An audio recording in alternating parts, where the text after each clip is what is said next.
Okay, this is my college football top 12. And as a reminder, I'll do the bracket when the bracket actually matters. But looking ahead to what the bracket could look like, I'm not thrilled with this. My top 12 right now is a result of the adults looking at what's happening in college football and being like, let's be serious about the experiences that Power 4 programs are having. All right. Number one, Oregon, down 13-6 at Wisconsin in the third quarter after Wisconsin field goal. The rest of the Wisconsin offensive possessions, punt, downs, an interception by DJ Uiagalelei to seal it. He's a stud. Fourth quarter jump around. Lanning had the Ducks jumping around. Not phased. Not worried about it. What does it say about the Ducks? I don't know. I think every great team has a couple of these games every season. The fake field goal, though, when you're asking your holder to break one 10 yards to the left as opposed to taking the points, not sure how I felt about that one.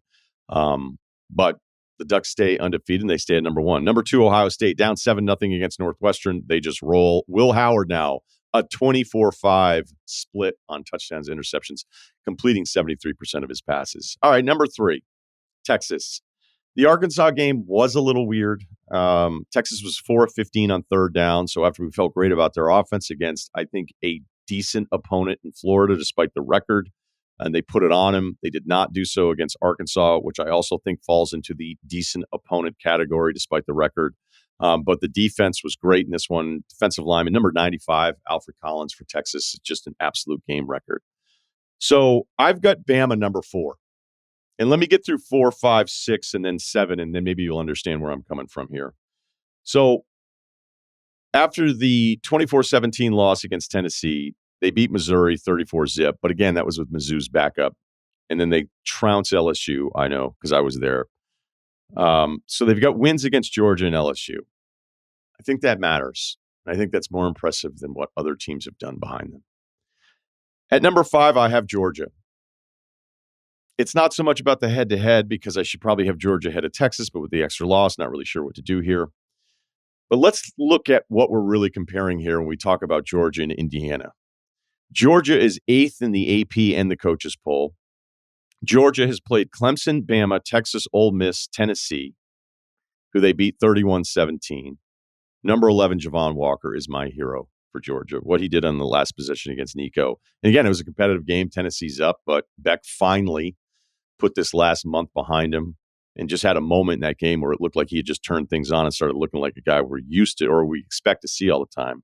So if I look at Georgia's 5th toughest opponent, is it Clemson? Is that tougher than Indiana's toughest opponent? Who is who? Washington?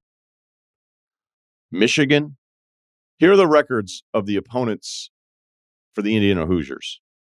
Michigan 5-5, Michigan State 4-6, Washington 6-5, Nebraska 5-5, Northwestern 4-6, Maryland 4-6, UCLA 4-6. Oh, I'm not done. Out of conference, Charlotte 3-7, the Western Illinois Leathernecks 3-8, Florida International 3-7. I'd argue Georgia playing Florida is tougher than anyone Indiana's played, and that might be their 6th toughest opponent. I could even get weird with Kentucky. Maybe they're the 6th toughest. Maybe the 7th toughest opponent for Georgia is tougher than anyone Indiana has faced. If you want to argue about Washington, I'll allow it. That's fine. You got me. So then the 5 toughest opponents for Georgia are tougher than anyone Indiana has faced. I don't care about the record when it's that ridiculous. I'm over all of it. I'm over the expansion completely changing what teams are doing. And I think we have to adjust for that. And I think the committee should have to adjust for that. If you're telling me that I'm biased, I would tell you that you're right. But I'm going to be biased about a team like Texas who played in the playoff last year. I'm going to be biased about a team like Georgia who's put together some incredible seasons. Now, does that seem kind of unfair? Sure, but what's your bias? I just want somebody different who hasn't played anybody. Your bias would be, hey, they're undefeated. Why are they undefeated? Have they played Clemson, Bama, Ole Miss, Tennessee, Texas? Oh, they're undefeated? No, they're not. So I'm at a point of the season where I think this is where I'm going with it. Normally, the 1 loss to 2 loss, the cost of a loss thing that I've talked about for years, like it should matter. 10-0 versus 8-2. Yeah, well, if everything's expanded and everything is different, like look at the Big 12. Arizona State is 8-2. It is an incredible story. They're in third place. BYU loses that one to Kansas. That had trap game. I don't even know if it's trap game. Kansas has been playing better. Colorado, who I was totally wrong about because I thought it was a carryover from last season after the Nebraska loss. I'm like, they can't block. But you know what? They might have the number 1 pick at quarterback, the Heisman Trophy winner in Travis Hunter, tons of studs all over the place at wide receiver.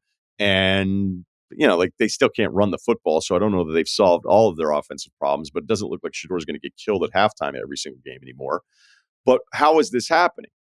Well, Arizona State hasn't played BYU. They haven't played Colorado. They can't play themselves. They haven't played Iowa State. They haven't played Baylor. Kansas State, who is in 6th place in the Big 12 standings, is the best team that they've played inside of the conference.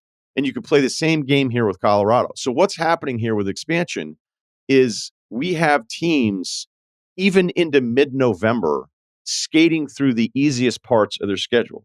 Indiana has played none of the top 7 teams in the Big Ten. Granted, again, they can't play themselves. At the end of the season, and we're going to find out against Ohio State, but when they finish with Purdue, Indiana's going to play 7 of the 8 worst teams in an 18-team Big Ten. This is what we have now, and we have to be fair in how we adjust. There are preconceived notions about teams that are right and are wrong all the time. But I will go with explainable bias than unprecedented bias every single time. Number 7, Penn State. See above. Number 8, Notre Dame. I could put them 7, but the loss is much worse than Penn State's loss to Ohio State. But they are killing everybody. Their last competitive game was September 28th against Louisville. Number 9, Ole Miss. Number 10, Tennessee. Doing it. Number 11, Miami. And you know what? I'm going with SMU. That was a tough win against Boston College, making a quarterback change. But Boston College, as you know, 2 months now, they've been in that they don't suck category. So I have SMU and Jennings slinging it all over the place as the 12th team in my top 12.